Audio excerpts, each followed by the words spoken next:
হরে কৃষ্ণ, রাধে গোবিন্দ। চলো আজ রাধে গোবিন্দকে আমি কি ভোগ দিয়েছি চলো তোমাদের দেখাই। কাজু কিশমিশ, এই যে আমার গোপাল সোনা,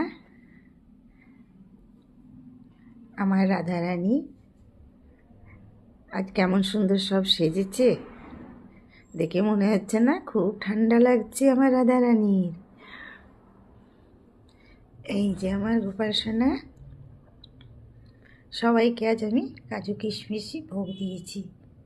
চলো ভোগ দর্শন করে নাও বন্ধুরা, ভোগ দর্শন করলে দুর্ভোগ কাটে। কেমন হয়েছে সাজানো? আমি কিন্তু সাজাইনি, আমার মেয়ে সাজিয়েছে। আমার মেয়ে খুব সুন্দর সাজায়, দেখেছ কেমন সুন্দর রাধারানীর ফ্রকটা, দারুণ সুন্দর ফ্রকটা। এই ফ্রকটা কেমন লাগছে রাধারানীকে পরে একটু কমেন্ট করে অবশ্যই জানিও বন্ধুরা। আর আমার গোপাল সোনাকে কেমন লাগছে কমেন্ট করতে কিন্তু একদম ভুলো না। রাধে রাধে গোবিন্দ। চলো এইটুকুনি।